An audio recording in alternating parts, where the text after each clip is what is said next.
The microphone. Yeah. Under the lights, speaking of facts, double the price, yeah. Under the lights, we covering sports, whatever you like, yeah. Home runs in the park, touchdowns in the end zone. Knockouts in the ring, buzzer beater for the win, go hard or go home.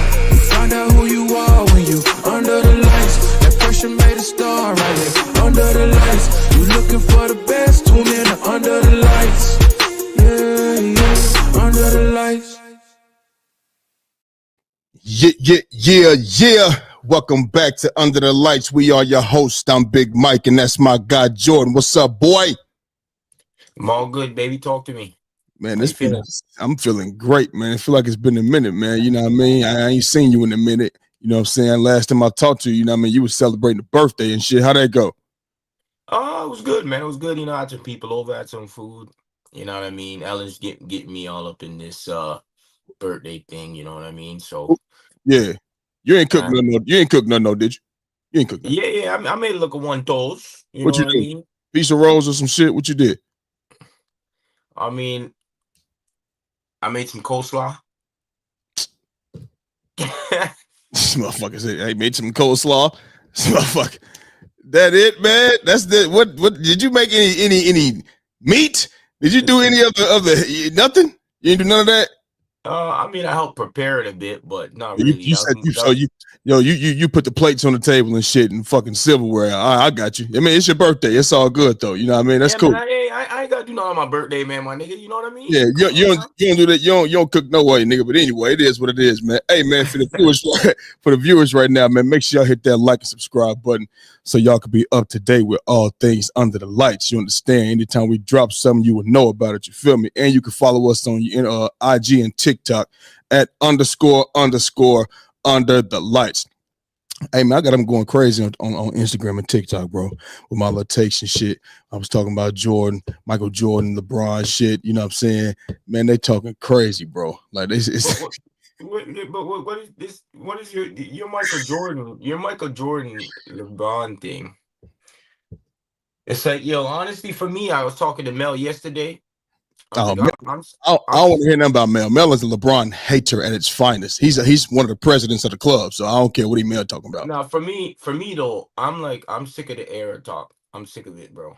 Like, yeah. I'm just sick of it, and I feel that for me personally, just for me watching the NBA and what I see now, I feel that a lot of the older heads, it's like they think that I feel that most of them, they talk bad about the players today, bro. They do. You know what I'm saying? And whether it's criticism, whether it's whatever, they do that, bro, about the game today. But so then I find it weird that if a person in today's game goes and says something about the game back then, now it's like, oh, it's a problem. But that's one thing. The next thing, I hate when they make it seem as if this is where most of it happens, you know. They pick only like LeBron, maybe Kawhi Leonard, and maybe let's say another John Morant or Westbrook can play in the 90s. I'm just like, bro, quit with the bullshit, bro. Because if you guys always talk about, oh, any player from back in the day can play in this era, then why is it all of a sudden that niggas in this era can't play Nick from back then? You know what I'm saying? If you want to talk about it's more physical back then and all that. So it's like, why is it that when you talk about the players playing in this day and age, oh, they're gonna have all the medicine, they're gonna have all this, they're gonna have all that, right? So why is it that the players from today's day and age, if they go back then, wouldn't they be brought up in a different time? So that means they're gonna be able to deal with whatever they're dealt with in that time. You know what I mean? And on top of that, they make it seem as if the players today are just absolutely bitches. Like these niggas can't play any rough basketball or whatever the case may be. It bothers me, like, yo, that bothers me big time, bro. I hate when they talk about the best players in this era can't play. Bro, if you're one of the best players, you just put it as this, you can play in any era. It's just why we talking about, why we doing this. Then, bro, this one gets me. Okay, the LeBron MJ thing, listen, everyone's gonna have their what is it?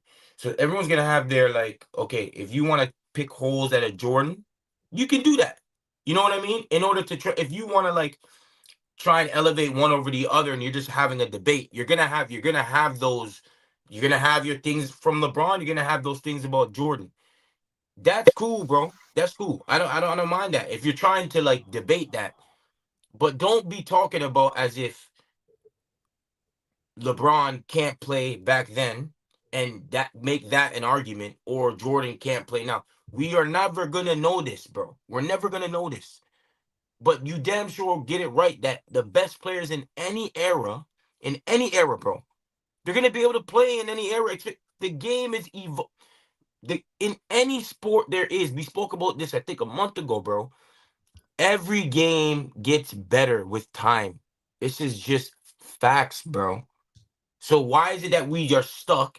And a lot of the people like our age and a bit older, they're stuck on this the 90s and the 80s. That's when we were kids, bro. We were kids watching it that time, bro. You know what I'm saying? We were kids watching it that time. And when we're kids, right? What do we do when we're kids? When I was a kid, my favorite player, Ronaldinho, I was in awe of this dude. Ronaldinho, the best player of all. But to be honest with you, Ronaldinho had 5 good years, bro. And it's just not gonna. It's not like we can't compare that to someone that's been playing at the top level for 15 years, bro. It is what it is. You know what I mean? But because that was my time back then, and it was like I was such a young boy, bro. I have it's like I'm stuck in this Ronaldinho thing, and that's what they're in today. The guys our age, they're stuck in this shit that 90s basketball bro. I don't want to hear it, bro. I can't hear it, and that's the shit that bothers me. I don't want to hear this shit anymore. So, I mean, I'm not going to, dig deep into it. You know what I'm saying? You said the best players of any era could play in any era, and I disagree with that. Bob Cousy wouldn't do fucking shit in this fucking era. You understand? He didn't even have a left hand. You're dribbling to the left with your right hand. You feel what I'm saying? He didn't have that. Guys way back then, things like that, wouldn't be to play. You know what I mean? They would think Jokic was a freaking real alien. Okay, and when we talk about, you said like we would have the medicine and da da da. We're talking about the way you play basketball, your athleticism, your skill set, all of that, and just place it back there.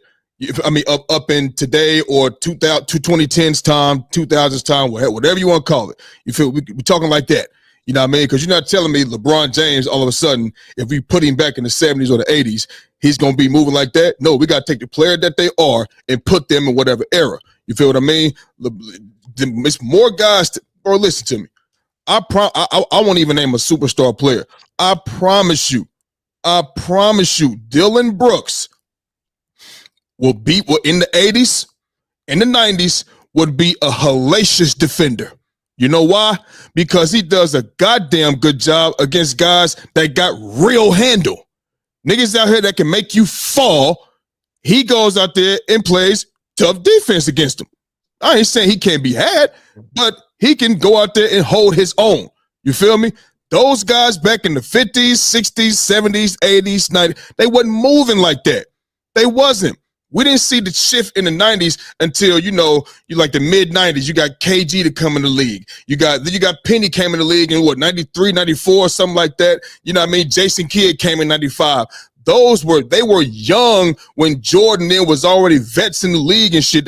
Jordan was on their way out, and those guys are on their. He didn't get to see prime them guys. He didn't get to see none of those guys that are prime in their prime. You feel me? So Dylan Brooks could go back then and be a hellacious defender. Michael Cooper won Defensive Player of the Year with the Lakers because he was a hellacious defender back then in the 80s against guys with absolutely no handle. Dylan Brooks could go out there and win one too. It wasn't nobody to be like, oh my God, I got to stop this guy from getting 40 tonight. Mike, bro, like it's just not. So the era shit, bro, I don't want to hear, I'm tired of hearing about the era shit. You know what I mean? Wouldn't be to do this. They act like it's, bro, it's so many. If people just got to go back and watch the games. It's so many flops. It's so much. The stuff is resurfacing, and like I said, I've been and seen it because I went back and watched all the playoff games with Jordan. You know what I mean? Now, and a lot of them with Magic Johnson, a lot with them with the Pistons and all of that shit. It's right there on YouTube. It's right there. You can go view that shit. It was so many flops and all of that shit. They've been doing it. What you think Reggie Miller was doing? What you think Reggie Miller was doing? What do you think Reggie been doing that flopping and kicking the feet out, all of that, man? You know what I'm saying? Michael Jordan's flop. We got a whole montage of him flopping, dude. You know what I'm saying? It's just under a microscope. You know what I mean? Because there's more footage, more cameras, more angles. It's social media involved and all of that shit. You know what I'm saying? So when you know what you when I mean like most of the when we talking about most of the greatest players of all time, yeah, usually from the 1980s up. You know what I'm saying? Like you talking about like Bird, Magic, and all these boys, and they come. Most of and our guys that are up there, they make it seem as if they can't go up in that era and play, which they can. And I'm pretty sure if those great players, like those were great players too. And I'm not gonna sit there and act like those guys from like around the like the what is it like the modern era of basketball, from like 1980s up. You know what I'm saying? Like I feel that those superstar players could definitely come in this era and they're gonna do their thing. I'm not saying that they won't do their thing, you know what I'm saying? But we all know that obviously basketball has evolved. You know what I mean? So it's just obviously that's just an obvious thing, you know what I'm saying? Like you see Larry Bird, it's like, yeah, but you see Luka, it's like, what the fuck? Like, you know what I'm saying? Like if Luka was fucking back then, like he'd be fucking oh my God. It'd be unbelievable, right? But like I'm not gonna take away from Bird acting like Bird won't be able to be a good basketball player in today's day and age. You know what I mean? I'm talking about those great players from the 80s. I'm not talking about niggas from 1960s and 50s when they was only dribbling with one hand. Them niggas that can't do shit. I'm not talking about them niggas. It's just look, when you talk about Larry Bird and shit and Jordan and Magic and all of that, it's like this, bro. Like I said, competition matters. I'm sorry. You know what I mean? And Kawhi Leonard is that one guy is better than any defender that Jordan played against, Magic Johnson, and Larry Bird. None of those guys that defended those guys were as good as Kawhi Leonard in his prime. They were not. And I can name more. Tony Allen. You feel what I'm saying? Like, it's more than name out there, bro. Bruce Bowen. Guys that really guarded guys with real handle. You know what I mean? You know what I'm saying? So like I said, competition matter. You know what I mean? Nostalgia is a bad pill. You know what I'm saying? So, and you mentioned like the LeBron Jordan thing. What's funny to me is this. This is what I was just thinking about the other day, right? So Stephen A. Smith like to say that LeBron is second all time. He like to talk about Jordan because he got 6 rings. He got 6 rings and all that type of shit, right? But then I was thinking the other day, I'm like, well, hold on, wait a minute. Oh, you got him number 2 all time. You like to bring up because of the 6 rings and all of this shit. Well, Kareem got 6 rings, but you got him better than Kareem. You feel what I'm saying? And then on top of that, when we talk about, he says flat out, Tom Brady is the GOAT. I believe Tom Brady is the greatest quarterback ever. He is. You know what I mean? In my eyes, some people may say somebody different. Some people may say Pat Mahomes. Somebody might say Joe Montana. Nah, I don't think no one say Pat Mahomes, but no, he's on listen, trajectory. Bro, listen. You got people in the world out here that'll say Pat Mahomes is already the GOAT. You know, people got their own opinion, bro. I can't help that. I don't think he is, so I'm not on that train. You feel what I'm saying? But you got, so he'll say he's the GOAT. You know what I mean? And say Jordan's 6-0, he's the GOAT. But Tom Brady's not undefeated. Tom Brady, when they with the Patriots and lost to the Giants, that year they were one of those 07, that 08 Super Bowl, they was averaging 38 points a game that season. Went to the Super Bowl and put up 17 points. Tom Brady didn't have a good game. Did not have a good game at all whatsoever. You put up 17 points. You feel what I'm saying? You didn't do nothing. Didn't have, and both of them was pedestrian games. So but you still got him as the flat out GOAT. Well, Joe Montana's undefeated in Super Bowls, and they ain't never threw an interception at 4-0. You feel what I'm saying? So by his logic, you know what I mean, being undefeated and all of that other shit, you know what I'm saying? That shit matter in that, but his shit just be all over the place. But it is what it is, man. Fuck it. I ain't worried about it. I got LeBron as the GOAT. You know what I mean? And, you know, like you talked about Mel. Mel is a LeBron hating that. Me and Mel always going back at it. We on in Instagram and DM. He always sending me some hating ass shit when it comes to LeBron. So I don't want to hear shit. I need Mel to come on here and talk about the Knicks. That's what I need Mel to do. Come on here and talk about the Knicks, man. You know what I mean? Because they healthy. And I don't look like they doing nothing. You know what I mean? Look like a one and done, you ask me. Keep on playing. Keep on playing. Who they got? Who they got, man? Who they gonna get in the first Who round? they got in the first? Who the New York Knicks got in the first round? I got the standings right here. What you think about Page? You know the Final Four set. What you think about them, man? Yeah, man. Yeah, listen, man. I enjoyed watching the game. Knicks got Milwaukee first round. If it stays that way. Yeah, if it stays that way. New York is 3. To be honest with you, if that was the case, I can maybe see them getting out that round for sure. You know, no Dame Dollar. Yeah, no Dame Dollar.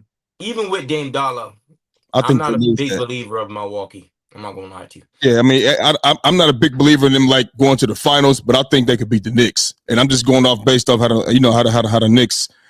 I just feel like they were supposed to be way better than people thought they was gonna be way better than what they are. You know what I mean? You ask me. So it is what it is. Though we'll see what they do. I'm gonna tell you right now, if Detroit gets 6, Detroit ain't gonna knock them out, man.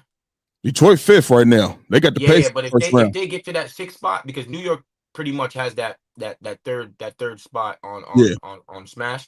Yeah, they got it locked. If Milwaukee moves up, say to the 5th spot, and Detroit goes to 3rd, I'm gonna take Detroit over New York. That's good. That'd be a good series. Detroit and the Pacers would be a good series too, though. That'd be a good series. Who you got, Detroit or the Pacers? That's a good series, man. Indiana's playing well right now. Lakers swept their ass though. Get them out of here. Yeah, that's a good one. That's a good one. Who would you take though? I might take Detroit. But Detroit was my sleeper team, right? So I'm gonna ride with them. I'm gonna tell you something right now, though. Whoever plays Atlanta, yeah, I'm telling you right now, they coming every night. Yeah, if Cleveland plays Atlanta, everyone thinks Cleveland's gonna ease. It's over right now. It's over. That's gonna go 6-7 games. Watch.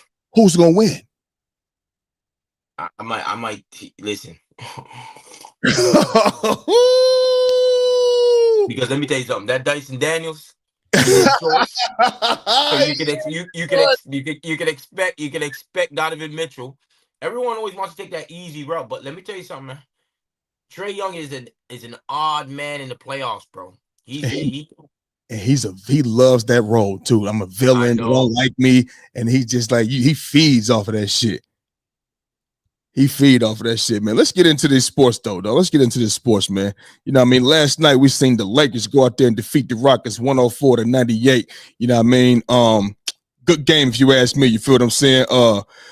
Dorian Finney-Smith and him was on a heater. Him and Gabe Vincent hit 12 threes between each other, 6 and 6, and they combined for 40 points. You feel what I'm saying? What was your takeaway from this game? Listen, bro, my takeaway from this game is simply this. The Lakers are a really good team, bro. You know what I mean? Especially if they clicking on all cylinders. You feel what I'm saying? And they wasn't even clicking on all cylinders last night because you look at the game, Dorian Finney-Smith and Gabe Vincent, without that shooting that they had last night, I don't know what the Lakers would have done because they hit 6 threes apiece, combining for 12 points and 40 points in between those two. LeBron, Luke, and Austin Reeves, they was 16-39 all together. You feel what I'm saying? So they didn't have the best shooting night and things like that. You know what I mean? But I do like the way LeBron James, you know, put his imprint on the game, even with having not a so good shooting night.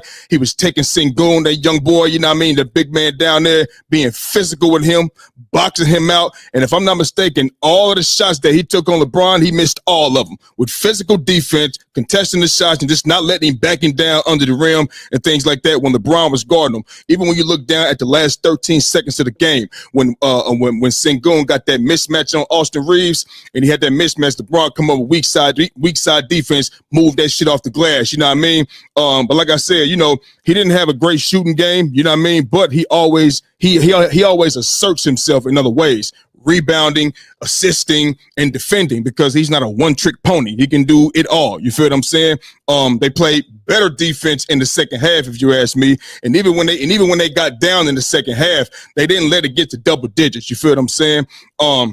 Because you know the Lakers, they'll give up open transition buckets, turn the ball over, and just the game would just go from 4 points to 10, from 10 to 17. You feel what I'm saying? Then they got to fight and claw their way back in the game. You feel me? But I think what I like most about this game, speaking of like keeping the lead and shit, when it was 2 minutes left in the game, the Lakers was up 5.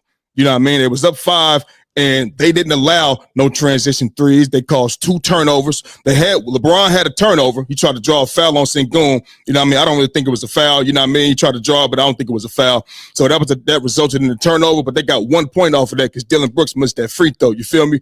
But they were still able to close the game, you know what I'm saying, with solid defense. And that's what's going to help, because that's what's going to help the Lakers. The Lakers can score with anybody. We said this even last year. They can score with anybody in the league. It's defensively when they have their issues. You feel what I'm saying? We've seen the adjustments they made against Jokic when they played them the first time, 123 to 100. You feel what I'm saying? And they're a small team when Jackson Hayes is out of that motherfucker. So that's forcing Rui and LeBron and sometimes Finney-Smith to go out there and play center. But the defense is going to be what helped the Lakers. You know what I mean? So, you know, the Lakers, they have won their last 3 or 4. You know what I'm saying? And listen, I know Houston is the second, they number 2 seed in the West. I get it. But let's just keep it 100, bro. You know, the Lakers, let's keep in mind, the Lakers are the real legit number 2 seed. LeBron had to miss 2 weeks, which was 7 games. They lost 4 games. They went 3 and 4 in that stretch. You feel what I'm saying? They lost to Brooklyn. They lost to the Bucks twice. And we know what Brooklyn is, hit no nothing. They lost to the Bucks twice. They're 6 seed. They not dominant. And they lost to the Nuggets. You know what I'm saying? But those are 4 games that could easily, not gonna say easily, but the Lakers could have won. And they had the Lakers sitting at 50 wins right now. You feel what I'm saying? LeBron came back, you know what I mean? He was a little rusty, and rightfully so. He was out for a couple weeks, you know what I mean? So it took him a little minute to get his feet up on him, and he probably still doing that. You know what I mean? It looked like it to me, you know what I mean? But your defense will travel with you, and your offense will come after that when you've been out for a while. You feel what I'm saying? So they've been playing defense. Great win for the Lakers. You feel what I'm saying? And we ready for the Warriors on Thursday night. Go ahead and let them know who the best team in California is. I want to bet right now. Who you got? Let's be real with you. I got the Warriors. But listen, why is it that you think? I mean, most teams had injuries this year, so you know we can't make that an excuse. You know what I'm saying? Like Denver, I think Denver could be the second best team in the West too, because they were going through a lot of injuries, man. Okay, that's a lot of injuries. That's fine, but they wasn't replacing LeBron James for 2 weeks. What he brings to the table, you can't replace LeBron James. That's why I believe they're still the number 2 best team in the West. In the West. If it wasn't for LeBron James' injury, I feel that they would still be at number 2. Nobody's gonna catch OKC, but I feel, you know what I mean, they would still be at number 2, sitting at 50 wins minimum right now. So that's, if you ask me, minimum 50 wins. So and listen, we talking about in that 7-game stretch, it was 3 and 4. Well, the 3 games that they did win, I'm talking about them 4 games could have easily been 4 extra wins. If not, maybe 3. Maybe they lose 1 to the Bucks. Maybe they lose 1 to one of those guys. You feel me? But I think that's 3 more wins the Lakers could have. You feel them? 3 to 4, 5 more wins the Lakers could have if LeBron James wasn't hurt for those 2 weeks. So that's why I say they really the true legit number 2 team in the West, because Houston fell off. You got to think when LeBron missed that time, and then I think Jokic missed a few games too. And that allowed Houston to go ahead and step up in that motherfucker as well. So Houston was at 5 when LA was at 2. So that's why I said what I said. Yeah. It was. I thought it was a good game. It was a good game. I think, you know, most people think that, you know, good game is a high scoring game, but it was a defensive ball game. Was it high scoring? They was under 100. People think that when it's only a good game when it's a high scoring game. Gotcha. But me personally, I like games also when it's a good defensive game. You know what I mean? Everyone's not making shots. So what else are you gonna do to put up Doomsday? What's up, baby? Yep. What else you gonna do to put up to try and make a team win? You feel what I'm saying? And Luka and them didn't have great shooting nights. You know what I mean? Obviously Finney-Smith and you know, your boy that you didn't like for a long time. Who was that? Hitting on shit. Oh, Gabe Vincent. Yeah, I was mad at him, man. I was mad at him, bro, for sure. So you know, but let's be very clear here, and I'm with what's his name as well. They haven't really looked good defensively, man. That's one game they look good defensively, but they haven't really looked good defensively. You know what I mean? LeBron James, since he's come back from his injury, hasn't been playing that well in terms of offensively. And you know what I'm saying? He hasn't really been playing that well. I think this is cause for concern. I don't think the Lakers is is is is is like how I thought they were previously, like when they first got them, and they were on a roll before even Luca came, right before even Luca came and AD was out. You know what I'm saying? But since Luca has got there and all that, and they had a little stretch where they were good defensively. So if you want to make the point that that means they can play good defensively, yeah, maybe. But I already told you before that I think that with Luca there, I think they have a chance, obviously, to go to the finals because of him. And what he can do in the playoffs and how he can dominate a playoff series or two. I just feel that also the problem with that is your defensive matchups and your defensive situations with him in the lineup. I just feel that it's a cause of concern, especially seeing as of lately as well. It's like it's not as if you guys are great defensively. So, I think you got to put up a lot of effort defensively, and depending on the matchups is depending on if that's going to go successful for you guys or not. I'm just being honest with you, you know. But if we just talking about this specific game yesterday, I felt that you know the Houston Rockets had some questionable late game decisions. You know, having Brooks take some questionable shots at the end of the games, near the end of the game, and trying to go up, trying to tie the game, and trying to get down by one. I feel that Sengun, when LeBron kind of was up on him, he couldn't really get any type of, you know, it was hard for him to find the mismatches. You know what I mean? Like, I just feel that they're a great defensive team, and if they ain't really hitting on nothing, I feel that if you can stop Sengun, then they're pretty much in a situation because you seen Jalen Green didn't even play in the second at the end of the game because yeah. Jalen Green's a liability on defensive end, and Mhm. if he's not on the floor, he's your guy that you want to go to at least to get a bucket. He didn't Right. have that. You know what I mean? And that was a problem for me. That's a problem for me as well because Jalen Green, I don't see that step right now where it's like, okay, we can give it to him and he gonna take us there. I don't see that from Mhm. Jalen Green, bro. You know what I'm saying? I don't see that from Jalen Green, and that's a problem for Houston. Houston hasn't beat a big team, a good team, really. You know what I'm saying? Like I think no one thinks that Houston is ready to make that jump to get to the finals, bro. No, we already. Recently, they haven't really been beating anybody. Mhm. Yeah, I think they You won know, the last 12 or 13, but they haven't really played nobody. they haven't really played anybody. You know, I'm big on that. So let me ask you a question. Mm. There were no defensive concerns like that before the injury to LeBron because everybody was talking about how good the Lakers had been playing. Now that stretch he was out, they did look like it did come down. Now you got to factor in him coming back, also with Rui coming back as well. They still got to get their feet up under them. They still got to get back to that. You feel what I'm saying? But like I'm saying, there was no concern about that before that injury. But this came back just in time. They got 7 games left to get their feet back under them, to get right all defensively and things like that, and head on into the playoffs. But like I said, it was no real true concern like that. You know what I mean? Once we see, remember when AD got traded? That's where my concern was. But then they shown how scrappy they could get and switching up the defensive assignments and the defensive schemes and things like that. Shout out to JJ Redick. You know what I mean? And they was playing well. So I don't want to just say, oh, it's cause for concern.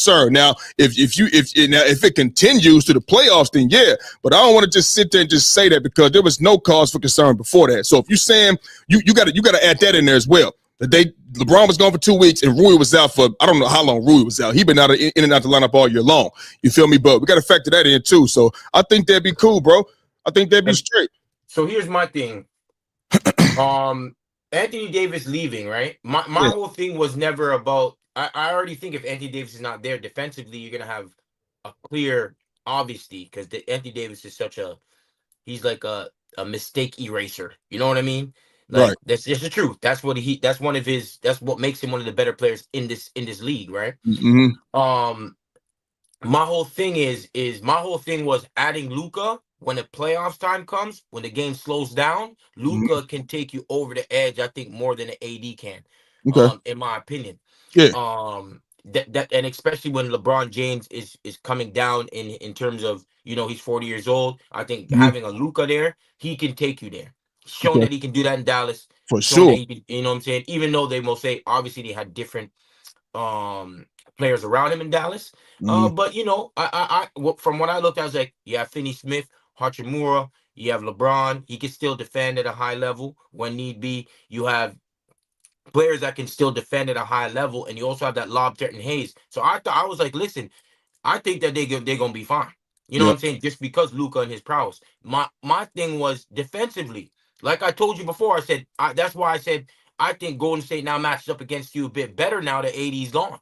You Yeah. feel what I'm saying? Remember, I spoke to you about this from before, and I Co- said that, and I think that that's a big reason. Defend and then it just showed that in time it showed because it's like a leopard don't change his spots, bro. Like Luca's Mhm. a bad defender, my nigga. You Yeah, feel for what I'm sure. saying? And I think, yeah, you're gonna have moments where you play good defense. Yeah, okay. But I think in the long run, I just don't feel that you guys are gonna be that great of a defensive team. And it showed out to be that way that yeah, you guys are not that great of a defensive team. And yeah, you do have LeBron coming out, but he's back in there now.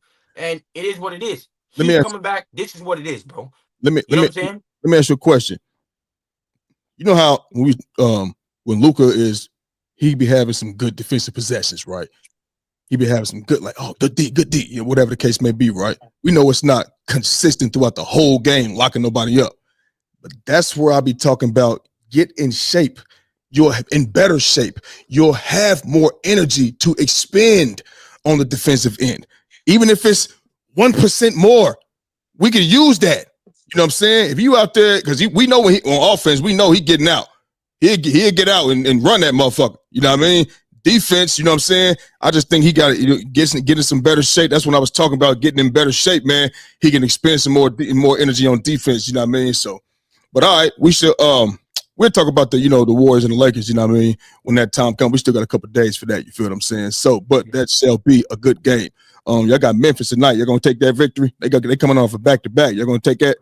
Yeah, hopefully, because they're coming off a back to back, then it gives a bit of an advantage. But I hope so. You know what I mean? All right, all Yeah, I right, hope so. all right. So moving on, man. Sticking with the NBA. Listen, Zion Williamson has been ruled out along with CJ McCollum by the New Orleans Pelicans. You feel what I'm saying? Now we Pelicans. Now we know. Listen, we know that Zion doesn't hardly play, and he was the number one overall pick. Well, he's not playing because of his injury history. You feel what I'm saying? Do you think Zion is considered a bust, being that he was the number one overall pick coming out of Duke, all the hype he had around him? Talk to me. No, I think for me a bust is like you no good. Like you come out number one pick and you're no good, like at all. Someone like my Canadian brother. I don't want to say he was no good. Like I just say he wasn't an NBA caliber talent. What's his name? Bennett. Yeah. Um, yeah, and he came out number one, and clearly he wasn't. Even though someone like a Greg Oden, I don't like calling like the Greg Oden those guys someone like that's a bust because Greg Oden can ball. It was just injuries that bothered him. You understand what I'm saying? Like I think that's the issue here with Zion. I don't think no one is talking about his, even his production when he's on the court. Like he's gonna give you what he's gonna give you. Let me quickly see what he gives us, right? But for me, it's just his injury history, and that's not really a bust to me, in my opinion. A bust is someone that is get a picked high pick overall, and you are terrible. That's not Zion. We're not gonna sit there and say Zion's terrible. Zion's not terrible, bro. No, Zion can ball. You feel what I'm saying? Maybe he hasn't, in terms of even his overall, hasn't got better as a player in terms of like evolved his game much, but he still does what he does. Like I'm not gonna sit there and act like he don't do what he do. You know what I'm saying? So for me, it's more of a, I wouldn't call it a bust. I would call it more of a he's I, maybe he shouldn't have been the number one pick, and maybe he's not that superstar player that everyone thinks he is. I just put it like that. You know what I mean? Like he's a good player, and nothing's wrong with being a good player. You can be a good player. Like Andrew Wiggins was the number one pick. No one's saying like he's trash, nothing like that. You know what I'm saying? But he's just not the superstar player that everyone thought he would be, and he's just a a star player when he's playing. Like there's not. I don't think it's a bust though. A bust is too big of a word for me. Not for Zion, especially Okay. not for Zion, bro. Okay. So you know how they say when you talk about things, it's levels, right? It's levels. You gotta add context. You gotta add context to things, right? You feel what I'm saying? So just hear me out. Just hear me out. Okay. Zion, coming out of high school, he was it. You feel me? Coming out of college, he was it. He was it. You feel what I'm saying? Me personally, this is me, Big Mike, we talking to, okay? I was never sold on Zion. Why? I just felt it was just a highlight reel. It was a highlight reel. He was uber athletic. Out there down there in Spartanburg was in South Carolina. Coming up down, way more than we know what Zion's athletic ability was compared to them dudes he was playing against in high school, whatever, against anybody. Running up and down the court, jumping over everybody, jumping from the free throw line, putting on the dunk contest. You know what I mean? Every Friday night in high school and every weekday or Saturday for college, bro. You know what I mean? I never seen, basketball player. You feel what I'm saying? I feel highlights. I don't see no jumper. You know what I mean? Not great defense. You feel what I'm saying? Weight issues. You know what I'm talking about? I mean, can he bulldoze his way to the rim? Yeah, he can bulldoze to the rim, but that's not going to get you that ass. You feel me? That's not going to get it done. You're not going to score every single time like that. You're going to have to add some shit to your game, baby. And like you said, you don't think he's gotten better, and he hasn't. We don't see a jumper. I don't see natural, true facilitator. You feel me? I don't even see domination on the rebounding. I don't. I see Zion if he's in transition, shit, he might be able to make some shit happen. If it's a fast break, you know what I mean, transition, he could catch the oop. Or he catch the ball, face up, do a move, bulldoze his way to the rim. You feel what I'm saying? But that's not going to get it done. A number 1 overall pick, bro, is that, listen, I believe you the guy for us to change life for our organization. You are the best player, and I think that's what you are for us. That he didn't change life for New Orleans. He didn't.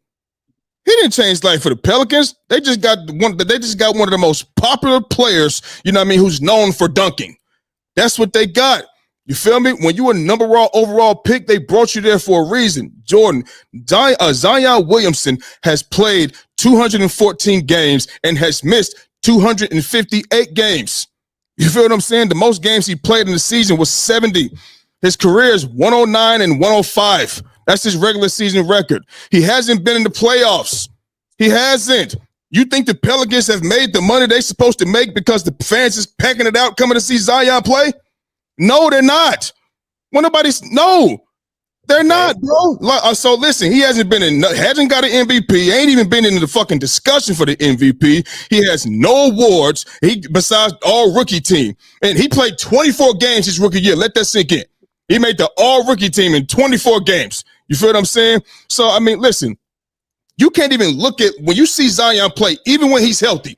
You know what I mean? You can't look at Zion and say, if he was healthy all the time, don't.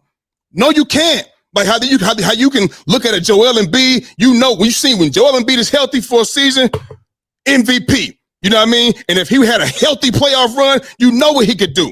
You feel what I'm saying? So you can't look at Zion and say that. He's not going to die. I don't think even if Zion was healthy, he would be a top 2, top 1, top 3, top 4, top 5 player in the league. I just don't think that. You feel what I'm saying? Listen, I told you this before.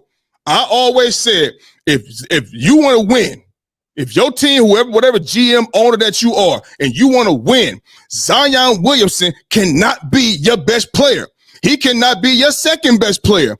He can't be your third, maybe third, but he has to be like on a team that's already ready. That's already ready to go out there and compete and work for a title. Like he could take a role like Porzingis. Like Porzingis didn't uplift the Knicks. He didn't uplift the Wizards. Is he good? Yeah, he a cool little basketball player, but he ain't uplifting nobody no damn where. Nowhere. In Boston, he could get away with that shit because Boston is already ready-made for a fucking championship. And he can go fill in the blank spot. He get wide open looks. You know what I mean? He can play freely and all of that. That's what Zion will have to be, to where the focus is not all on him because he's not going to lead you nowhere. I said that.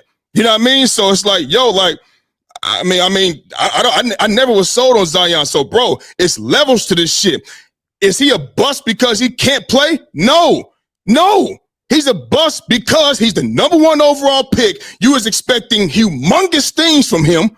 Zion Williamson, the face of all the cover magazines in high school, college, and on primetime TV, and all throughout the week, big time games, all of this shit. That's what you wanted him to change life for you. He didn't do that. So you gotta label him a bust because he doesn't play. Not because he can't play, because he doesn't play. That's how I look at it. He ain't no bum at all. But you have done nothing, absolutely nothing for the New Orleans Pelicans. Besides, we hear more about your injury history and what you got going off the court versus what you're doing on the court. We know about your kids, who you fucking, your porn star, everything else. We don't know, you know what I'm saying? We don't know what you can do in the playoffs. We don't know what you can do in big time moments and big time games. You know what I'm saying? We don't know. So I got to label him a bust. And once again, not because he can't play, because he's a bum and hoping, because he doesn't play and he was expected to do so much. That's why I met with that. Well, I mean, if we're talking about what a bust particularly means, right? You know, who is anticipated to be like a great thing, but underperforms, or I think that's what a bust is, but it's not really about his performance, about him not playing. So I can't see that. I can't label that as a bust. Okay. It has to be something else. It can't be a bust. You know what I'm saying? Because then if you're talking about there's levels of busts, but like, bro, there's levels of busts. It's a bust or not a bust? Has Zion lived up to, you know what I mean, what we thought he was going to be? Has he lived up to that? He hasn't. He hasn't. He hasn't. He hasn't. Okay. So I mean, what we talking about? As high as he was in the rankings coming out, yes, he hasn't been. He's played 214 games, missed 258. Hasn't been in no MVP discussions. Nothing, bro. Okay, because he hasn't been able to play, not because he can't play. Okay, so if we are talking about all, let's talk about all the #1 picks. Look. All the #1 picks. The normal Duke star bust. What are we talking about? What is this guy? Kyrie went to Duke. Tatum went to Duke. What is this guy talking about? Come on. Listen. Anyway. You about to name all of those guys. Have they missed more games than they played? Have they? You know what I'm saying? Like. No, but it's about underperforming or something. Remember, that's what you just said. You said, or lives up to the hype, or whatever the case may be. Mm-hmm. That's what we talking about. Anthony Edwards, yes. Cade Cunningham, yes. Paolo Banchero, I mean, I don't know if what we expect from him, but he's ascending. Okay. He's still ascending. Ben Simmons, where's Ben Simmons? Bust. But Markelle Fultz. So look at Markelle Fultz is a bust. Mm-hmm. Yes, that's a bust. Yes, but Markelle Fultz situation is he got hurt. Okay, so he's a bust because his injury history, just like I said for Zion. I keep repeating. He got hurt. But the thing is, but Big Mike, what I'm saying is, the thing is, when he plays though, he doesn't show nothing. Hey, listen. I hear. No. That's got to be something, because when Zion plays, though. Listen, Jordan. This is what I want you to stop doing. I get what you're saying. I'm not talking about Markelle Fultz. I'm not talking about nobody else. Stop. Every time we have a conversation, you want to bring up 10 other niggas. We're talking about Zion Williamson. Zion Williamson is a bust because he cannot stay on the floor. He hasn't done anything for the organization. He hasn't even, when he was healthy, has he been in the fucking playoffs? So listen, I'm not. That's my question. No, he hasn't been in the playoffs. Okay. Just because. Okay. So for me now, let me talk now. Okay. So for me now, a player doesn't have to go to the playoffs to be considered a bust or not. Okay, that's number one. Number two, the reason why when we comparing things, you have to compare something to something. It can't just be this is it. Like where is your? Okay, if I'm saying that this is a bust. Okay, so explain to me what are busts previously so I can understand where you're coming from in terms of what is a bust. It Jordan. can't just be we can't compare anything to anybody. So when I bring up Well, other people, it's to kind of understand where you're coming from in terms of, okay, so if this guy's a bust, how can he be a bust? That's when I do these things. So you have to understand that's how I do these things. Doesn't mean you okay. have to do it that way, huh? I, That's how I, I do these things. okay. You So understand what cool. I'm saying? So So listen. so so so as I'm saying now is there's players. For me, a bust, if we're gonna call a bust is someone that comes in and is not the player that they are even close to being and is trash. And a bust for me, particularly, is someone like Anthony Bennett. We agree on that.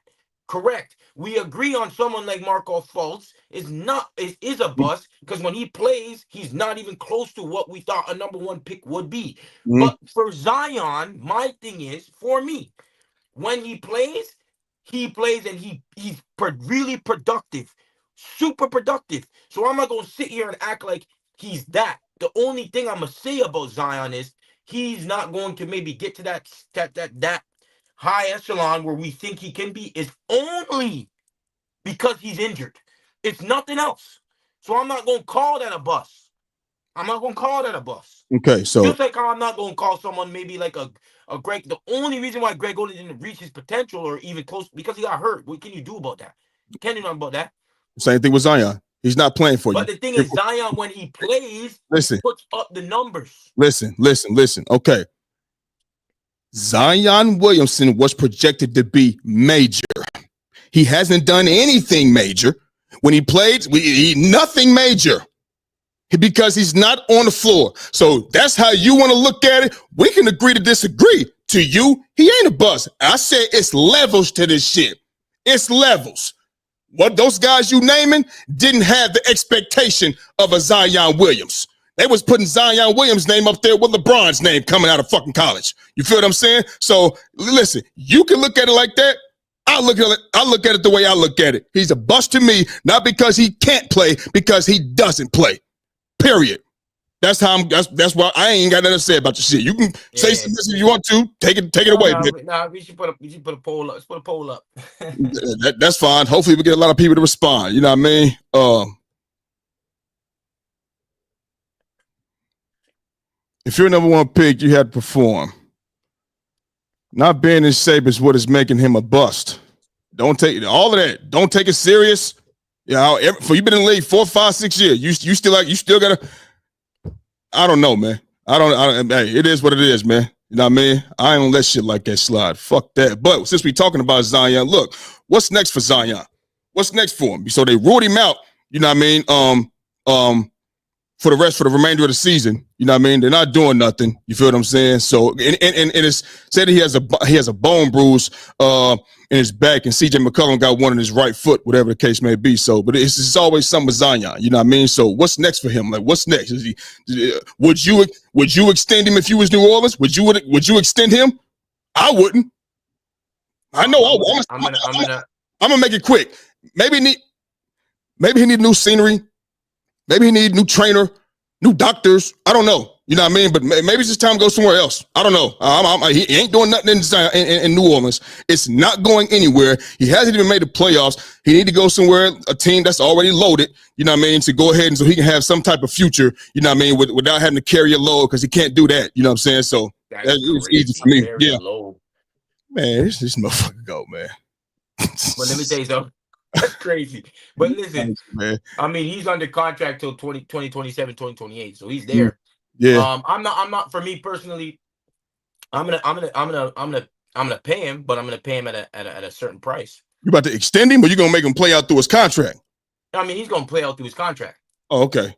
But And then if I'm gonna extend him or say anything like that, I'm gonna make him I'm gonna go on a discount. Like we ain't gonna get like some 280 million, 300 million contract. Hell the fuck no. Jordan. You understand what I'm saying? And at the same time, they also have to do it for their franchise. They also want to kind of they want to get him healthy because then next year, if he does get back to a certain level and starting to play, they can maybe start to think about if they want to trade him or you know what I'm saying. They got to get some value. out of him also, right? So I think it is best that they do shut him down so he can come back next season healthy and try and play a good 60 games. You know what I'm saying? And that's going to be the goal for next year. You know what I'm saying? It's not like New Orleans has been a pitiful franchise anyway. You know what I'm saying? What they got? Whoa. What they got to do with you being in shape? Nothing. I mean, I'm not. That's not. I mean, I'm not Yeah, saying nothing about that. He needs to get in shape. I'm not talking about just like I'm not saying you don't need to be in shape. You need to be in shape. But I'm not going to extend him. You know what I'm saying? I mean, I'm a let that contract run out, and then or whatever that, if at least see how he's looking during those last years. yeah. And then, but even if I extend him after that, it's not going to be getting that big money. You understand what I'm saying? You think Zion about to take a pay cut? Pardon? You think Zion Williamson about to take Well, a pay? if he leaves, if he goes, then you know what I'm saying. I mean, I'm not gonna want him to go, but the market for him at the moment, remember, because of all the missed games, you know what I'm saying. It's not gonna be some high flying where people are gonna want to pay him 300 million. He may Now, not get that, but you just said he ain't getting 200 nothing. You out your damn mind. He gonna demand, he gonna want some two, he gonna want $200 something. I mean, he gonna want what he gonna want, but don't mean he gonna get it. So I'm asking you, is let's say this Zion is the Zion, you know what I mean? He's the same Zion when the contract is up. Are you going to give him money? I don't care if it's 300 to, are you going to give him something or let him walk? No, I'm offering something. I'm offering something. If he keep doing the same thing, not playing, and so you just said, am I going to offer him something? I would offer him something. Doesn't mean I'm going to offer him something crazy. So you gonna lowball him? Hell yeah! If you're only giving me like 30, if you give me 30 plus games a season, what the fuck are you talking about?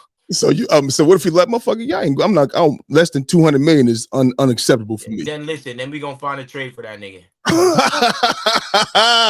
All right, man. I guess that's what you do to a nigga that don't play, man. That's considered a bust in my eyes. It is what it is, man. So moving on to the National Football League. You know, my Philadelphia Eagles, we dominant, baby. You feel me? And the Green Bay Packers has been crying. You know what I mean? They the one who put the first proposal out. We already talked about this a little bit earlier in this, a few months ago, whatever the case may be. You know what I'm saying? The tush push, you know what I mean? AKA the brotherly shove has been halted for now.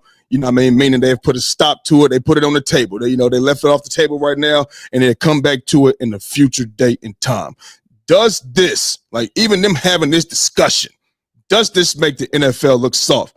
First of all, yes, it makes the NFL look soft. Yes, it does. And this is coming. I play defense on the defense in football. I'm a defensive player. If you were to say, and this has had nothing to do with my team, this is just facts. Like, I didn't care when Buffalo did it. I don't give a shit. Like, oh, well, you perfected it. Like Nick Sirianni said, you're not coaching it no other way than a QB sneak. Our offensive line is huge. Our offensive line averages, Jordan, did you know this? Over 320 pounds. Average. 6'5", 6'6" type shit. On average. These dudes are humongous.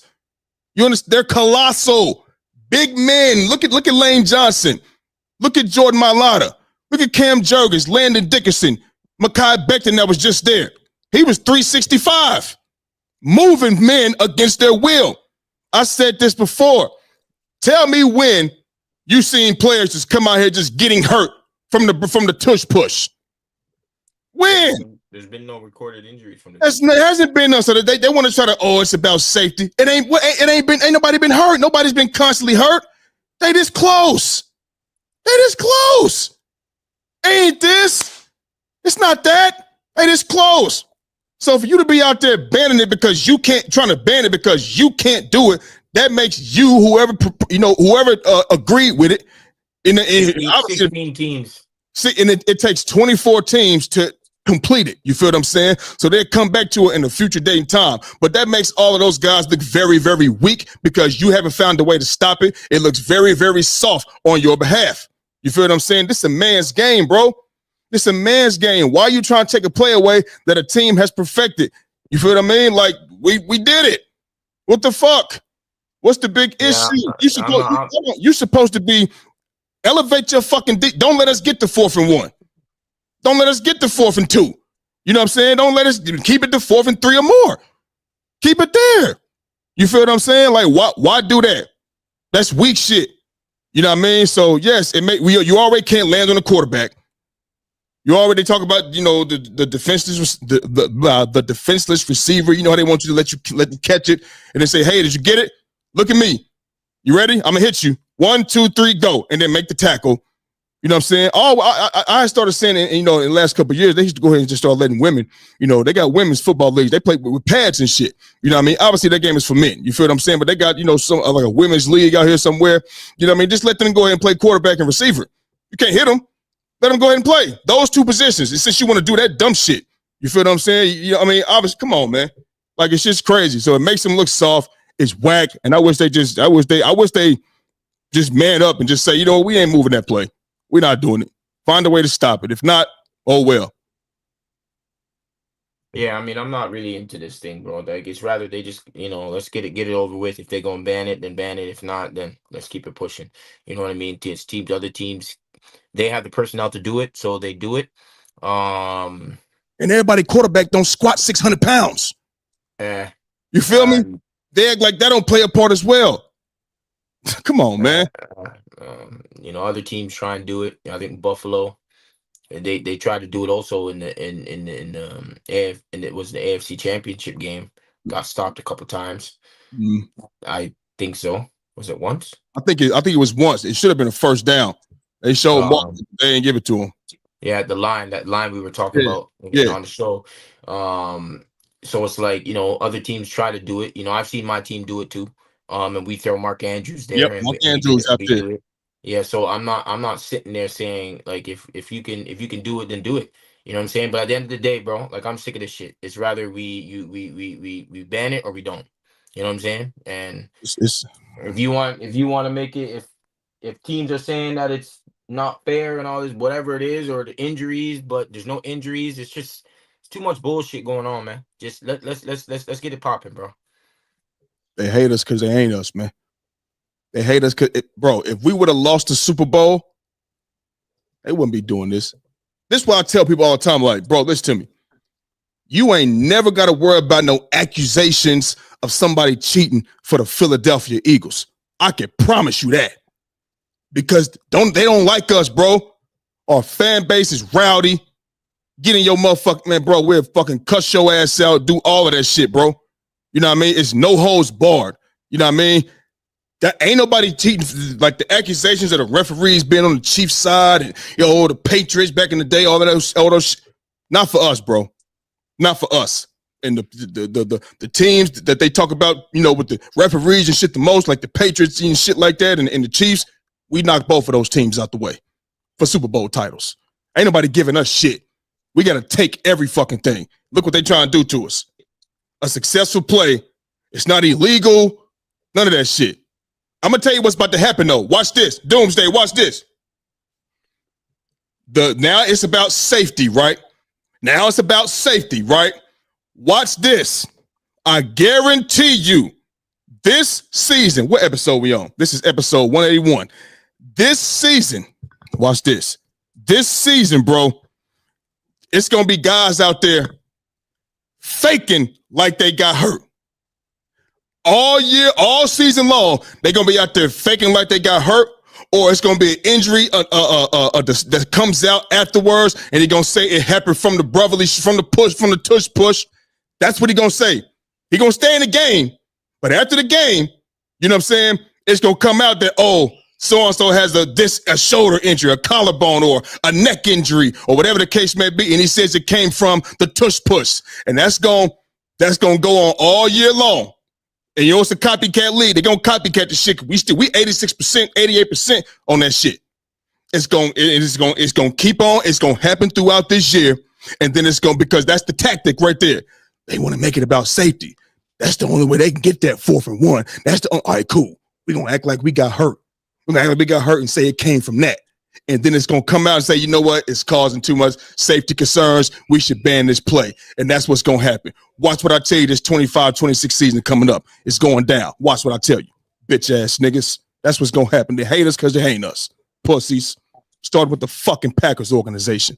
And fuck the Bills too, Sean McDermott. When we play the Bills next year in Buffalo, I hope we brotherly shove their ass, push their ass 3-4 times in the fucking end zone for a first down. Since he out there advocating for the shit too with his weak ass. And his team was the one out there copycatting off of us. Because, man, stop playing, man. Stop playing. But it is what it is, man. So, moving on. Sticking with the NFL. John Harbaugh and the Baltimore Ravens agreed to a 3-year extension. Now, Jordan, you remember, we had to talk about, coming into offseason last year, coming into the season, what I'm saying, coaches being, getting paid and what their team's going to do and what they should do with the coaches and all of that good shit. You feel what I'm saying? Is this the right move, right decision for the Baltimore Ravens to go ahead and extend Coach John Harbaugh for the next 3 years? Talk to me. Okay, so you see with this situation,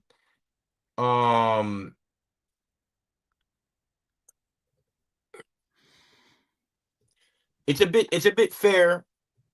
Okay. I think he's been his criticism for getting the extension, I think, is somewhat justified as well. You know what I mean?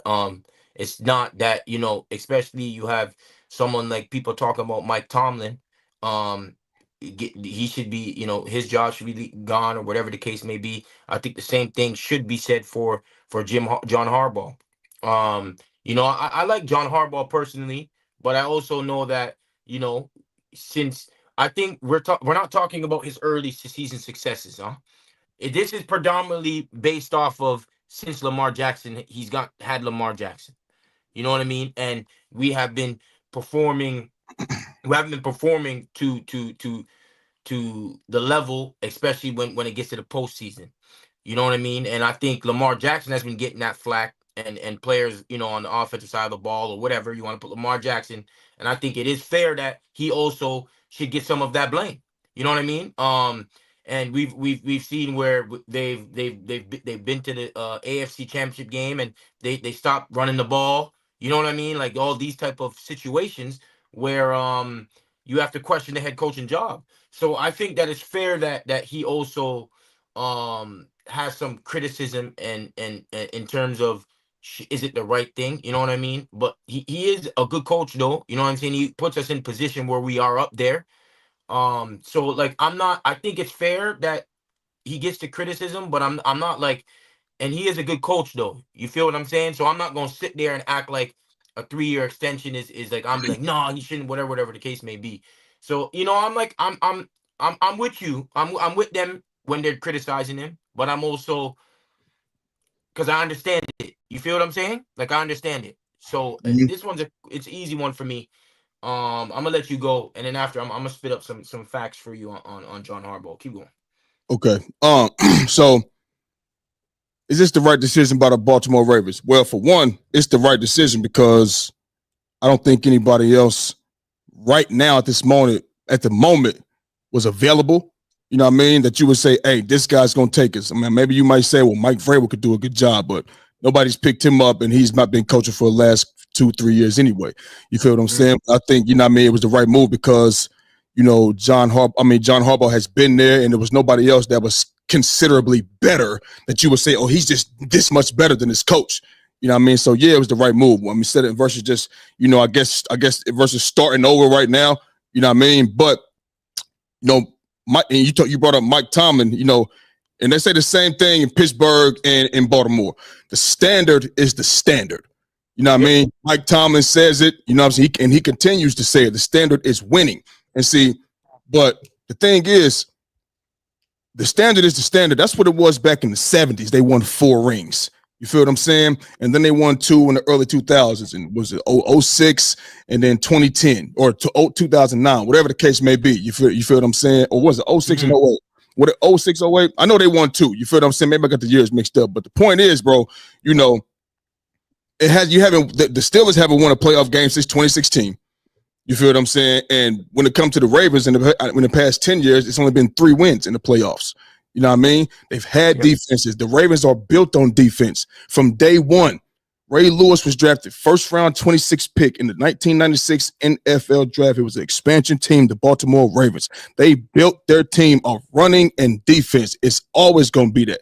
You know what I mean? And they've had, top offensive, explosive offenses and all of that shit.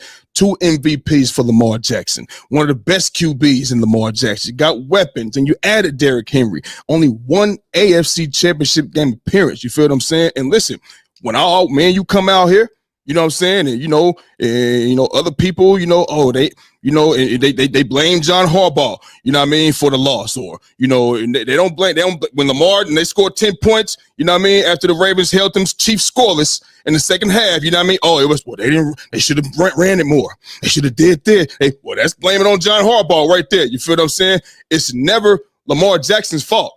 It's never his fault. Ain't nobody trying to place 100% blame on him, but since it's never his fault, nothing, whether he turns the ball over at the most fucked up times to determine the outcome of the game, is never his fault. They blame John Harbaugh and in his decision making and things like that. So was it the right move? I mean, yeah, because ain't nobody else out there. But moving forward, since they give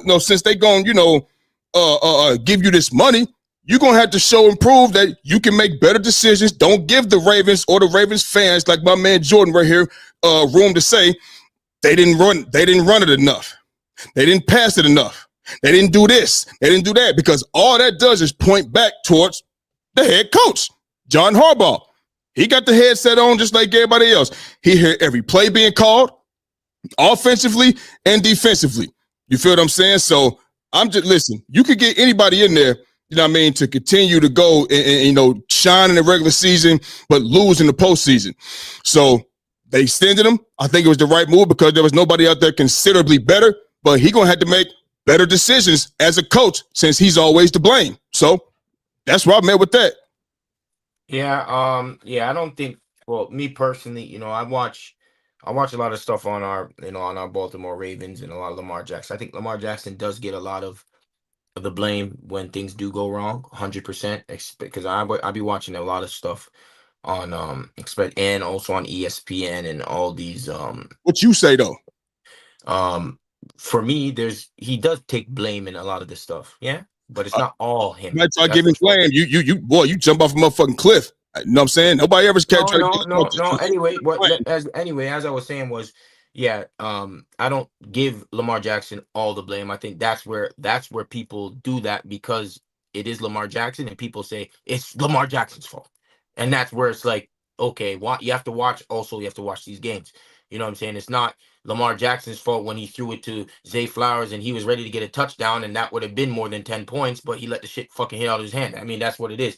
But then also Lamar Jackson is like, he did make mistakes in previous things, and he has to get put to since he's at that level, we have to put blame on him too, 100%. I'm not sitting there saying there's no blame on him. There's blame on him. But John Harbaugh, I think he's a good coach. I don't think you're right in terms of there's no one really out there that you want to go and get. Like I'm with you with that. You know what I mean? And it's not as if he's a bad coach. You know what I'm saying? His first 6 seasons, when his first 5 seasons, won the Super Bowl. He was 9-4. What was it? Like he was definitely doing his thing. 2008, 2012. But since then, it's been the opposite. You understand what I'm saying? And the thing is, I don't want to sit there and act like, because he put, they got Lamar Jackson, and he definitely believed in Lamar Jackson and turned, has one of the greatest quarterbacks in the game today. And that was through the help of John Harbaugh as well, right? So I don't want to sit there and act like he's, but I just feel that the criticism that he gets, it shouldn't be just he's void of no criticism. You know what I mean? Because we haven't gotten it done. You know what I'm saying? And whatever you want to put the piece of pie on the blame game, whatever it is, but he's a part of it. He's the head coach. You know what I mean? But I do think that a 3-year extension is not bad. I'm not sitting here fighting it. You know what I'm saying? But he does have to. You right, 100% right. Like you have to get it done. You have one of the greatest quarterbacks in the game.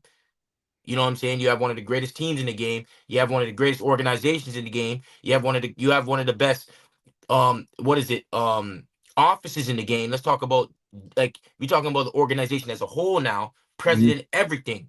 The Baltimore Ravens organization is class. You understand what I'm saying? So it's like you have that. You know what I mean? So it's all there for you. You feel what I'm saying? So and I'm not gonna sit there and act like it's not his fault that Lamar Jackson threw the interception. It's not his fault that Mark Andrews dropped the ball at the goal line and whatever. Like those things, we can't blame him. But you know what I'm saying? There is gonna be a level of, because you the coach, bro. It is what it is. That's the responsibility that you do take. You know what I mean? So I'm with you. I'm with you with a lot of the stuff. 100%. I'm with you. You know what I mean? So I don't But really have. but see, here's my thing, right? Let's look at, you know what I mean? I know coaches got to blah blah blah. Coaches got to take some blame. You know what I'm saying? But you know how I am, dog. Like Lamar did throw that interception in the AFC Championship game. Let's just stick with that game. They didn't get no points off that. The bad shit was the fucked up shit was when he fumbled and they got points off of it. You know what I mean? Mhm. That ain't like, I'm not saying blame everything on the coach, bro. You know what I'm saying? If things like that go out there and happen. Like, you remember earlier in the season and last season, let's just stick with this season though, with my Eagles, right? Early in the beginning, what was Nick Sirianni doing? Going for it all the time, trying to be too aggressive, leaving points on the board, making bad instead of taking the field goal, leaving points on the board. You know what I mean? Look at us. Look at in the 23 season, just the decision making he was doing, the play calls, and all of that shit. You know what I mean? Like that's coaching. That's coaching. If your players is fumbling and shit, you know what I'm saying? Like, if they fumbling out there, whatever the case may be, you're gonna look at the coach like, are y'all doing any ball security drills?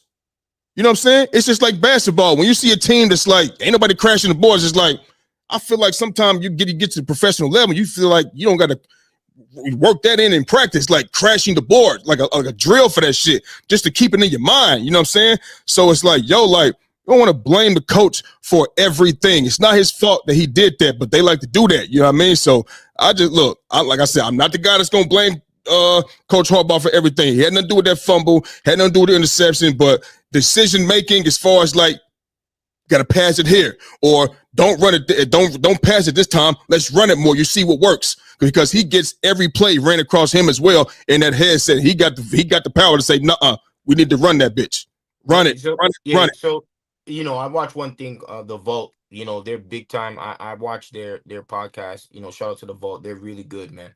It's a Okay. Baltimore Ravens.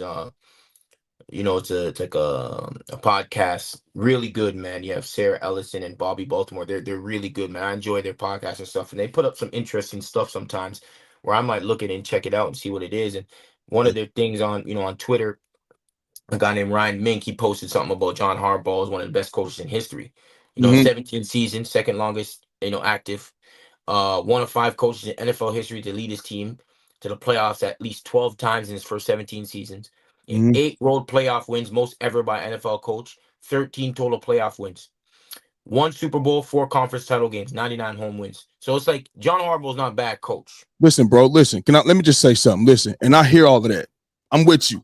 You feel me? That was so long ago. This is the NFL, baby. Whether it's the NBA or the NFL, this is a results-based business, bro. Yeah. What have you done lately?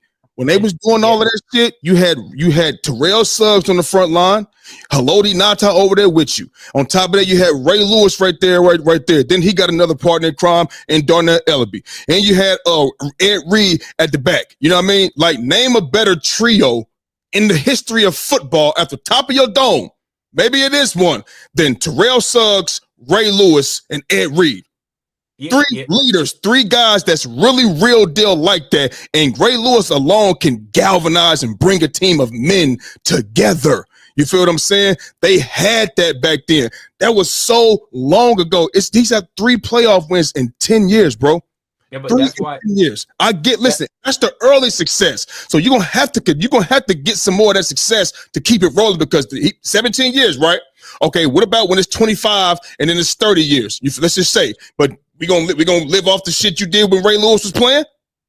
Or we gonna talk about what's lately, bro? And it's late, like now, like lately, like, bro, it's been a long time.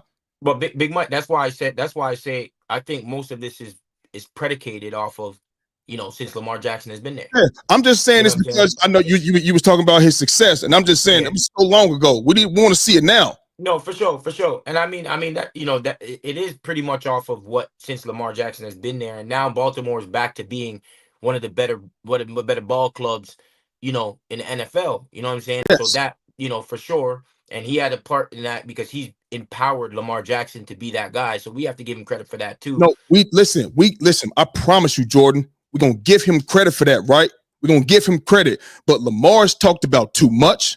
They got a lot to work with out there. The defense is always there. He's always in discussions as the best quarterback, this, that, and the third. They talk about John Harbaugh like he's that guy. You feel what I mean? Bro, we know what you can do in the regular season. It's the next leap is Super Bowl. We haven't seen it.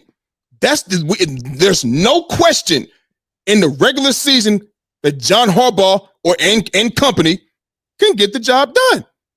They want to see this in the playoffs. Like I mentioned, last year, we know what happened. The year before that, they blamed John Harbaugh for passing it when he should have ran it and running it when he should have passed it. You know what I mean? And then you talked about Lamar Jackson. You think he's trying to, live up to what people saying. So, I mean, is it John Harbaugh or is it fucking Lamar Jackson? Like, bro, it's just time to get over the hump. All of the lights, all of that shit is fine and dandy. In January and in February, are you going to be playing and are you going to be one of the last two teams standing? And we haven't seen it yet, and that's what needs to be seen within this extension for sure. We definitely are. We're in the same. I'm 100% with you. I'm not like against you in terms of saying like that they have to get over. Like that's the thing. Because having Lamar Jackson, having a great quarterback, having a great team like you do, that's the step. You know what I'm saying? And I'm with you with that. That's the step. I'm not saying that. I'm not saying Is this the year? Do you think so? Like just coming up now, like I know the draft is coming. I know I'm saying, but free agency talk is over. We know the draft is next. You feel what I'm saying? So, I mean, the guys that's really could change your organization, you know what I mean? They've already been picked up. You feel what I'm saying? But do you think, you know what I mean, just coming up like this season, you know what I mean? Do you think they can get it done? Or do you think it's still going to be another Kansas City or another team? Like, what you think? No, I mean, but it's the thing is, especially in the football, we're a top 3 team in that conference. So it's not like we're gonna have a chance. It's just when it comes down to it, are we gonna be able to get over the hump? Are we gonna get over it? I mean, it's very simple. I can't sit there. I want to sit there and be like, yo, yeah, we're going too easily. Like, nah, like we still got to get over. We're still gonna have to go and beat a Pat Mahomes. We're still gonna have to go and try and beat a Josh Allen. You know what I'm saying? Like, I don't really consider all the other teams. I'm not really worried about any other teams, honestly.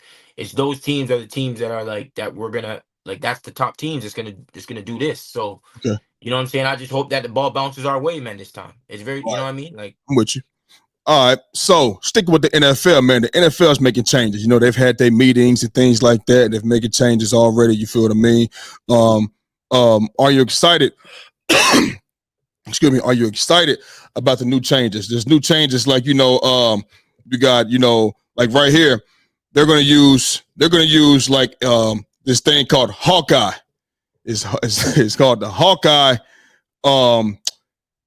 measurement for like the first down. You feel what I'm saying? So it's no longer going to be bringing the chains out to measure the game, to measure the line of game. You feel me? It's going to be some 8K, not 4K. It's going to be some 8K thing. You know what I mean? It's going to give you a precise, you know what I'm saying, measurement where the ball is supposed to be if it got the line of game, and it's supposed to take 30 seconds less than what it's supposed to take. No, in 30 seconds, which I think it's like 30 to 40 seconds less than it normally does with the chain game coming out there. You feel what I'm saying? So, do you think that's a good idea? Instead of coming out there with the chain gang, you know what I mean? You out here with you know what I'm saying, using the bar. So what it is they're so they did the same thing with soccer, right? Okay. Like it's called a VAR, video assistant referee. So Okay. like with the offside rule, they do that. They have that line there. So it's the same type of procedure that you're going to be having in the NFL right now.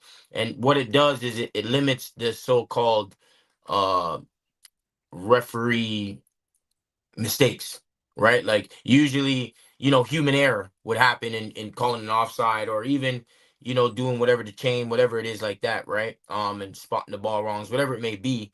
But now that you have this video assistant referee thing, it makes it so much easier, quicker, supposedly, and it allows you for less mistakes. You know what I'm saying? To be made. See, man. Me personally, I like it being human error because I think that's what makes it, that's what makes it a sport. You know what I mean? Like a ref's gonna miss a call. That's what happens. You know what I'm saying? However, even though I would say I prefer that, having that other one is like it just cuts out the mistakes from referees. Period. Point blank. Okay. You know So it what I mean? says it's going to take roughly 30 seconds for this to be done, which will save roughly 40 seconds compared to the manual chain gang measurements. All right. Now the chain gang will still be it's going to be a secondary option. It'll be on the sideline, right? But see what I don't see, that's what I don't like. I see something fishy going on right here, Jordan. Okay. Now the chain gang going to be on the sideline. All right. Y'all secondary. That means if there's a system malfunction or some other shit, you know what I mean? Hey, something's wrong with the system. We need y'all to come out here. Now, I don't need y'all, you know what I'm saying, moving the screen some, making it a first down for the Chiefs, or not making it a first down for the Eagles, you know what I'm saying, or not make, you know what I'm saying, for my I'm concerned about my squad. Because Nah, I don't like this. Maybe I gotta see it first. Maybe I gotta see it with my own eyes first. But like, you see how we on TV right now? Well, we ain't on TV, but you see how we on screen right now, right? You see that little black line in between me and you that splits our screen? Let's just say that's the first down marker. Okay. Now, technology is a motherfucker. It's a motherfucker. You looking at it through your screen. You could easily do something to that screen and then get the word from up top and say, yep, it's the first down, when it's really fucking not. You feel what I'm saying? So maybe they will show it though. They will show they'll show like what they're doing on TV. Like it's like, yeah, do you understand what I'm saying? They're gonna put the line. We're gonna all see it. They're gonna put the line to up the what it is. Like you're gonna see the whole process while you're watching. Okay, yeah, I want to see it. I don't want to see the screen flip and go over. You're gonna see it. You're gonna see it because I just until I see it, Jordan. I can't wait for week 1. I can't wait until I see it. There's some fishy going on. You know what you need to do? You need to go on show me VAR offside in soccer, and then you can. I'll send it to you. Send it to me. Send it to me. And I still want to see it in football. I don't give a fuck about. I don't give a damn what you show me inside. I don't give a fuck. I don't care. You know what I mean? But they also did the rule with the returns, because I think they're saying that if you return it into the end zone, it goes to the 35-yard line. So, and they say only like 25% of kicks are returned. So now it's gonna go to like they say it's gonna predict to go to like 70 to 75 kicks are gonna be returned now. But see, here's my thing. Listen to me. Listen. They say they want to cut down on the safety shit. Okay, cool. Bro, listen. You still, if you're gonna get popped, you're gonna get popped. Okay? So having them 5 yards from each other or 10 yards from each other, usually, you should read a run full speed, you know what I mean? And people get in position to block you. Now it's, they line up, what are they, 10 yards apart, 5 yards, whatever the case may be. So you keep wait a minute. All I'm saying is this. If that guy is running full speed, the returner, all it take is for 10 yards, 5 yards apart, for you to get popped. So me personally, I don't see the kickoff should just be the kickoff. Moving, so if it's a touchback, so listen, you want more returns. You know what I'm saying?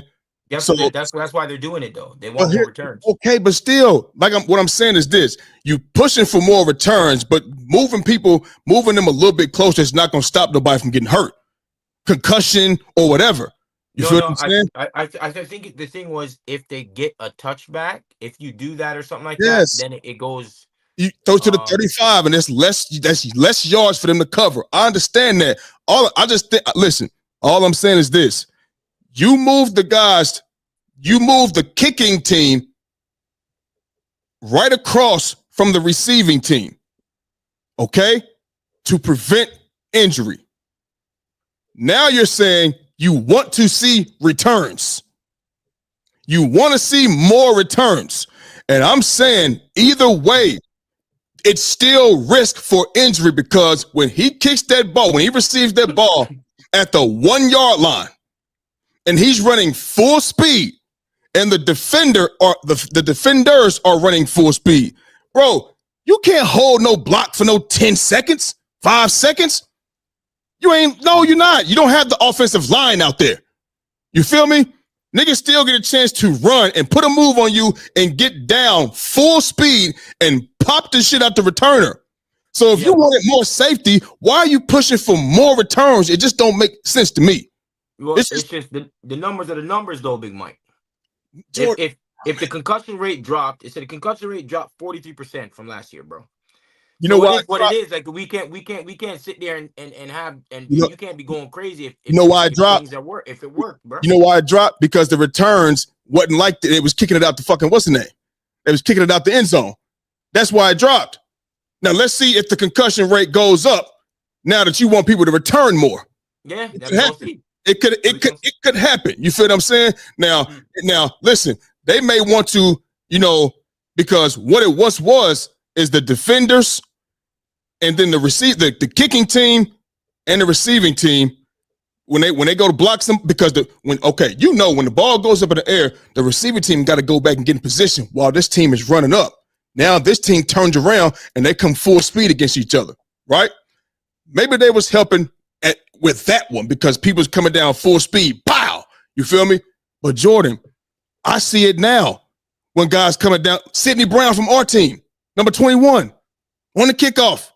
He's a guy that he got one speed, and he went helmet to helmet with somebody, and he got put out the game. I mean, he was fucked up with concussion. You know what I'm saying? So maybe it's to help those guys up front, but that motherfucker receiving the ball is going to continue to be in harm's way.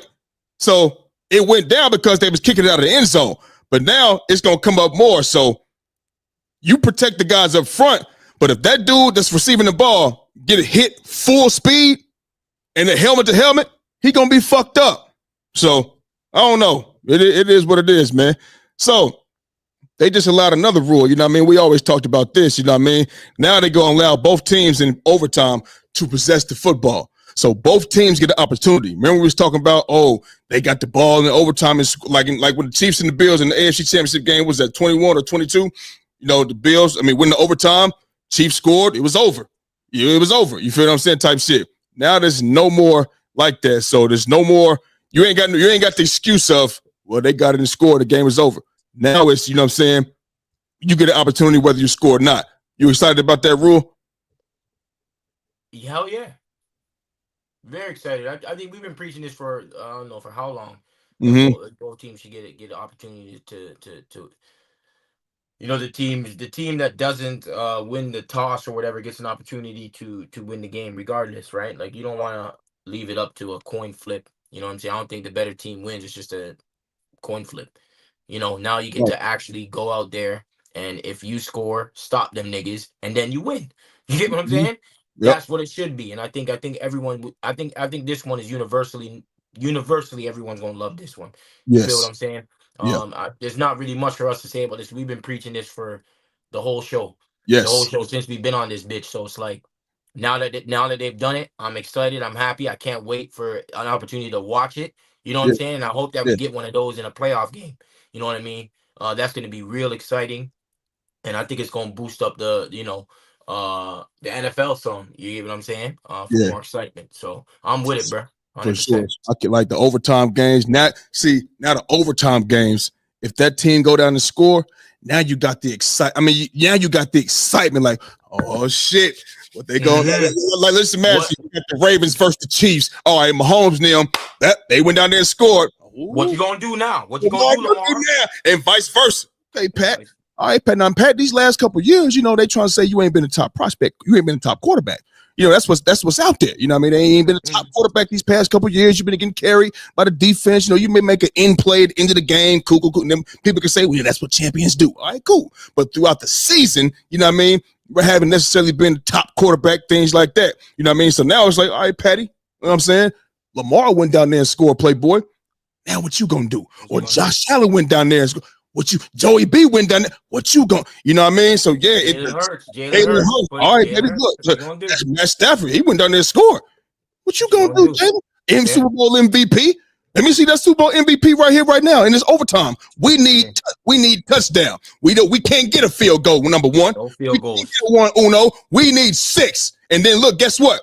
After that 6 happens, guess what? Jake Elliott, we counting on you.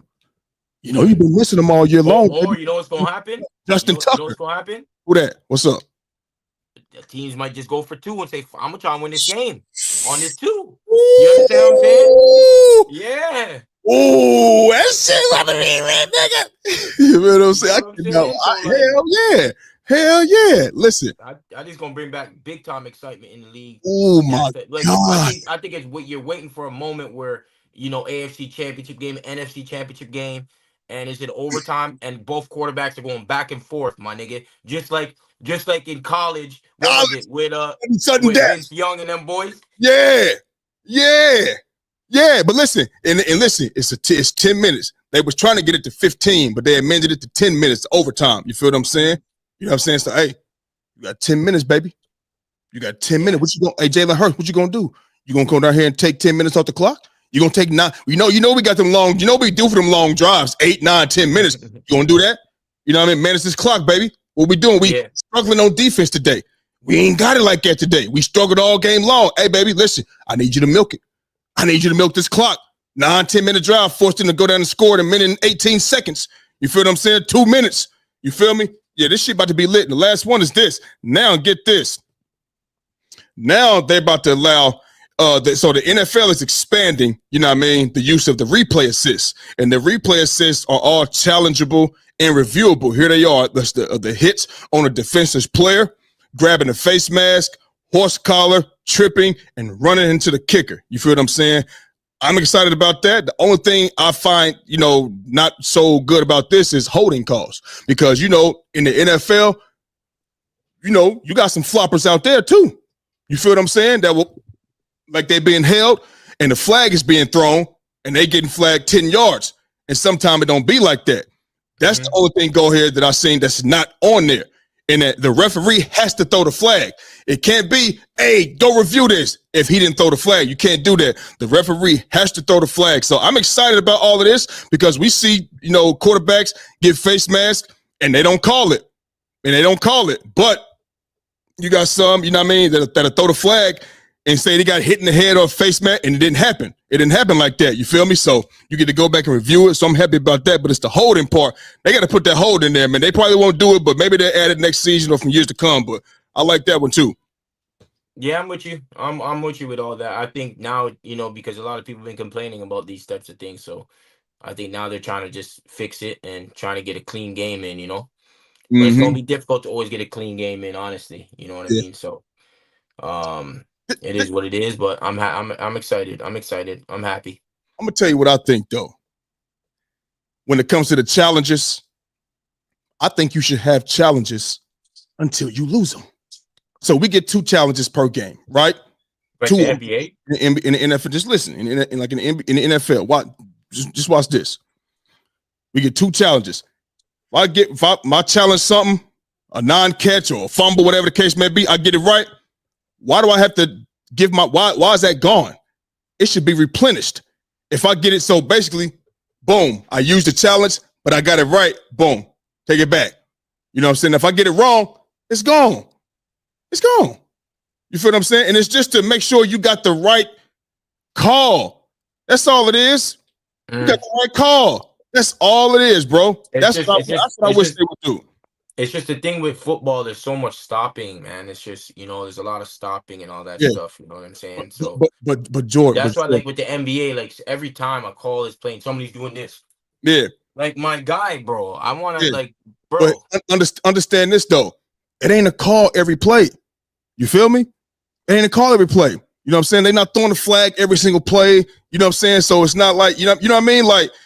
You can only challenge it, you know what I mean? I just think you shouldn't get penalized for winning your, you know what I mean, your challenge. I don't think you should I think if you win it, you should keep it. If you lose it, shit, you lose it.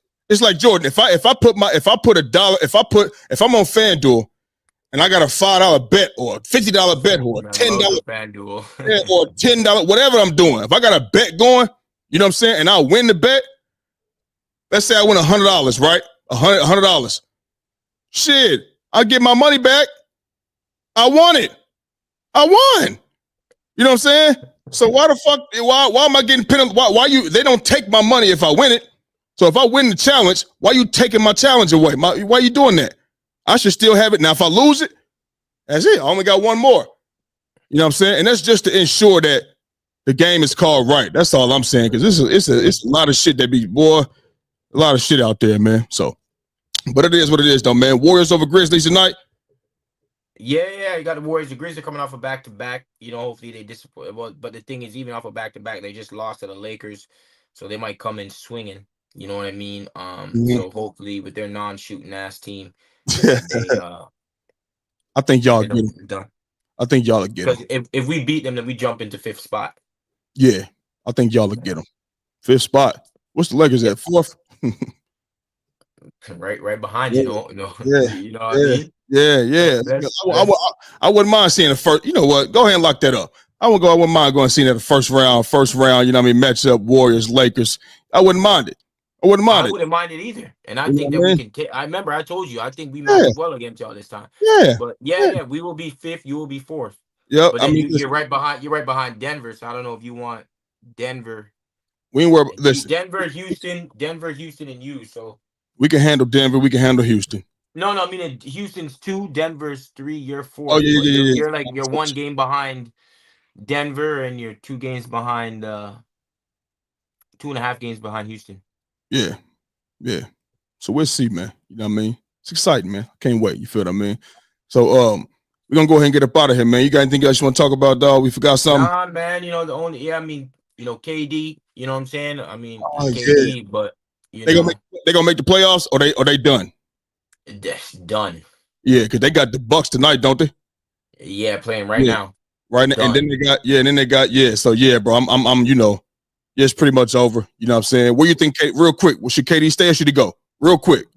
KD should leave. Okay. You know where he should go to? Back to Golden State or OKC? Back to Golden State or go to OKC. He ain't going to Golden State. I don't think he's doing that. Who knows though? Who knows though? Kevin Durant, we just never know. Hell, he might end up playing motherfucker over there with Boogie Cousins. The question is not the big question is though, where should Booker go? Should Booker stay? Like what? Because this Phoenix is just terrible now. It's time for it. Listen, before Chris Paul got there, they didn't make the playoffs. So he starts getting some shine, you know what I mean? Postseason shine once Chris Paul got there, and then, KD came and, things like that, you know what I mean? So, it's time for a change of scenery for him too. You know what I mean? Time for change of scenery. He's been there. He's been in the league almost 10 years, if not 10 years, you know what I mean? So time for a new change of scenery. Go try to do something somewhere else, bro. That's where I'm at with that. Yeah, I'm with you, man. I think Booker's gonna need something different, man.